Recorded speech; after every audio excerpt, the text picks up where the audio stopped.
Olá, sejam muito bem-vindos a mais uma videoaula. Eu sou o Ben David e estamos com o curso R, módulo Programação em R, nível básico, aula 3, História do R.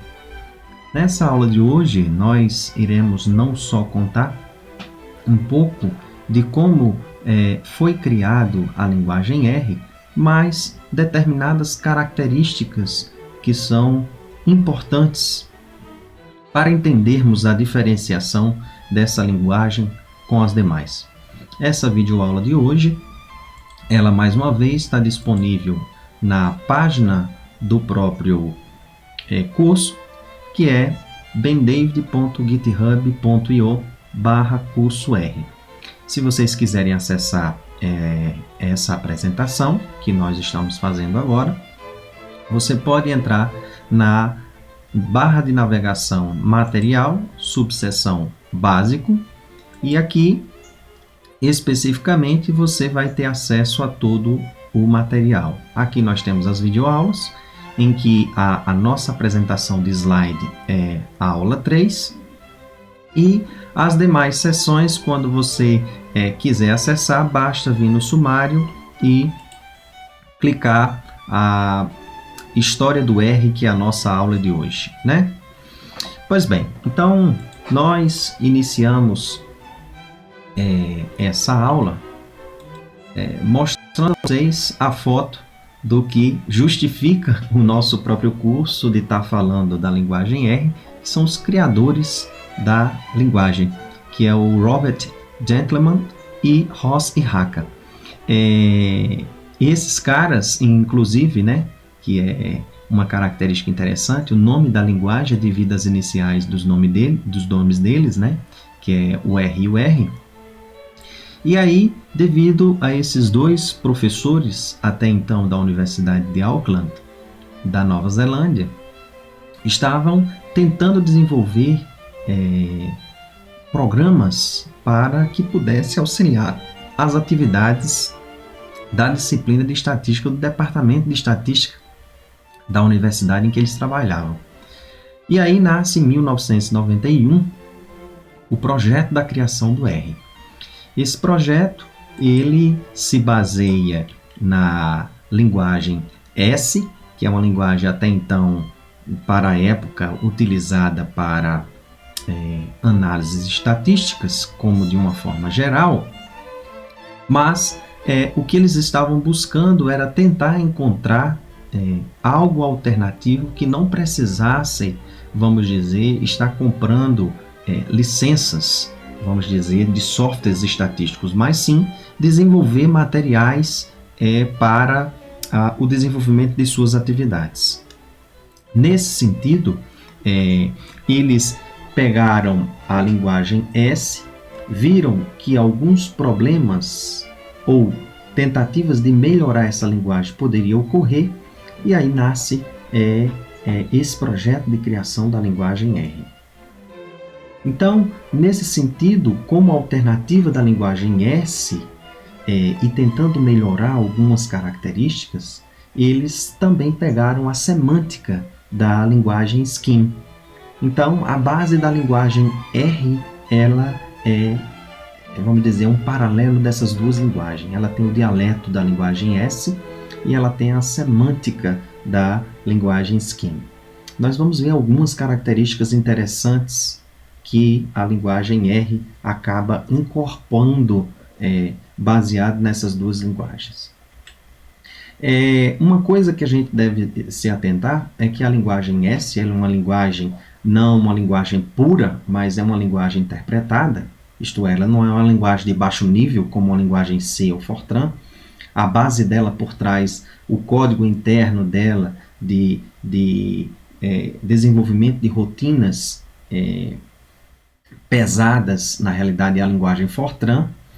Assim também a linguagem R, como é uma linguagem em que o dialeto se baseia na linguagem S, ela também é uma linguagem interpretada. E aí nós vamos ver mais à frente que linguagens são utilizadas internamente, além da linguagem S, para a linguagem R. E aí, em 1993, nasce o projeto da linguagem R, e aí ele é lançado em 95 como software livre. Se vocês querem algum detalhamento que eu acho que é interessante, que essa parte filosófica dessa licença, ela está muito mais atrelada à liberdade com que o usuário pode utilizar essa linguagem, você pode vir aqui na subseção do nosso da página do curso, quando você vem na subseção da história do R, aqui a gente discute um pouco desse material sobre essas definições de código aberto, software livre, o que é, que isso é interessantíssimo para você entender qual a liberdade com que você pode utilizar essa linguagem. Então, em 95, ela é lançada como software livre, né? E, por consequência, código aberto. Em 97 é criado o R-Core Team, que é justamente os membros que mantêm toda a estrutura e desenvolvimento da linguagem R, para, vamos dizer, mantê-lo funcionando, o que se precisa de melhoria, qualquer coisa que você vai desenvolver um pacote é recorrido a um deles, etc. Então é como se fosse a cabeça, os cabeças da linguagem R. São eles que mantêm, atualizam, a quem a gente recorre e que mantém todo o projeto vivo, vamos dizer. Então, em 97, mais precisamente, surge oficialmente o CRAN. O CRAN é justamente aquele servidor com o qual a gente tem acesso ao código-fonte, às instalações do R. Né? Nós temos a página do R, que é onde tem materiais, tutoriais, tudo lá junto. Lá dentro tem o CRAN, em que nós temos os espelhos do CRAN. Né? Os espelhos é como se fossem réplicas dessa base, né, desse servidor, em outros países. Que no qual, no Brasil, eu faço também essa explanação. O primeiro espelho do CRAN foi devido ao grande esforço do professor Paulo Justiano na Universidade Federal do Paraná, em que lá foi o primeiro espelho do CRAN aqui no Brasil. Bem interessante, também está comentado lá na nossa seção da História do R. Bem, com isso, a gente parte para a explicação da versão, e aqui tem uma foto bem interessante, emblemática, né, que está lá no livro do Chambers, que é o Extended R, e que aqui sai a primeira versão, né, de um disco compacto, que isso foi disponibilizado para os membros do R-Core Team, e aqui nós temos todas as lendas, né, e desenvolvedores do R até então, e aqui sai no ano de 2000 a primeira versão 1.0 do R. Essa foto é emblemática, né, e muito interessante, que é o que deu vamos dizer assim, o selo e que essa linguagem passa a se propagar para todo mundo, né? Claro que não nessa época, mas assim, é como se tivesse algo de concreto, né, já em mãos e que pudesse ter sido disponibilizado. Então, esse é o CD emblemático quando sai a primeira versão 1.0 da linguagem R. Bem, e aí a gente vai acessar lá os manuais do próprio R, e uma definição que está justamente na página do R é o que é o R. Né? E aí o R se define como uma linguagem ambiente de computação estatística e gráficos. A gente sabe que hoje, por exemplo, esse material que é desenvolvido é feito todo em R. Então isso significa dizer que essa definição está muito simplória, né? Então, não só a parte de computação estatística, né?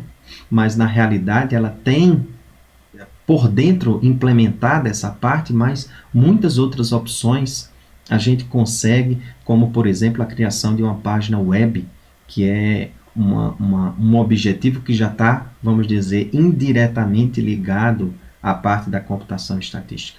Então, o norte hoje da linguagem, por isso que a definição de ambiente é interessante, porque é um suporte aí de técnicas e de ferramentas, né, disponíveis em uma só linguagem. Então, a linguagem R ela se baseia no dialeto da linguagem S e na semântica da Scheme e tem essa característica do escopo léxico. A sintaxe ela é simples e intuitiva, então, por exemplo, vocês vão perceber quando vocês vão fazer alguma determinada análise, é muito intuitivo quando você cria um modelo estatístico, por exemplo, e que você cria uma variável em função da outra. É muito intuitivo quando você insere esses argumentos em uma função, por exemplo, né? Ela está disponível como software livre, nos termos de licença da GNU, então eu sugiro a vocês olharem essa seção na página do curso, em que lá a gente precisa melhorar bem mais, mas já tem muita coisa interessante sobre essa liberdade com a qual você pode trabalhar com a linguagem. Ela é uma linguagem interpretada, então perceba, além do dialeto do S, quando nós vamos precisar de computação intensiva, os códigos lá dentro do R é C, C++ e Fortran. Devido, então, então, isso é o que justifica a eficiência do R quando você executa determinados comandos. E aí, a análise estatística é usada como base o dialeto S, e a computação intensiva tem. Se você deseja programar em C, C++ e Fortran, é possível sim, devido à interface com que o R consegue trabalhar com as outras linguagens, e uma vez que a base da linguagem do R está lá dentro com computações intensivas utilizando linguagens puras, né? Como a linguagem C e Fortran. A linguagem C++ já é uma linguagem considerada interpretada, né? Mas de alta eficiência. Bem, aí, se você quer saber, uma coisa que é interessante, que eu tinha muita curiosidade, era sobre como acessar o código-fonte, né? Onde é que está a raiz de todo o código-fonte do R. E aqui você consegue visualizar pegando esse tar.gz, e aqui eu já tenho ele pronto para mim. Então aqui eu baixei todo ele, e aqui você consegue ver nessa pasta aqui, quando você entra src, quando a gente for entrar lá no módulo de desenvolvimento de pacotes, quando a gente chegar no nível avançado, vocês vão ver que essa pasta dentro de um pacote, ela é utilizada quando nós queremos colocar outros códigos, né? Então, aqui está uma espécie de mistura. Quando eu entro, por exemplo, numa pasta nmat, em que a gente vai no R, perceba que as extensões aqui tá .c. Nós temos .c, aqui praticamente tudo é escrito em linguagem C pura, né? Então, se você tem acesso ao código-fonte, você vê que a base aqui da computação intensiva está a linguagem C. Se você entra aqui dentro da biblioteca, e nós temos, por exemplo, o pacote cérebro do R, que é esse pacote base, quando você entra aqui especificamente nele, veja que ele está escrito basicamente em R, mas subentendemos que aqui por dentro está o dialeto da linguagem S. Pegamos aqui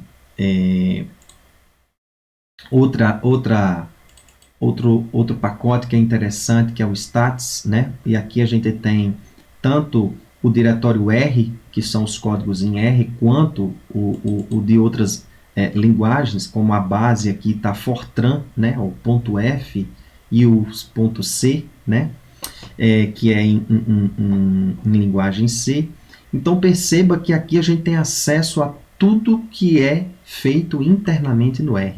Basta você acessar o .targz, que você tem acesso a tudo isso, né?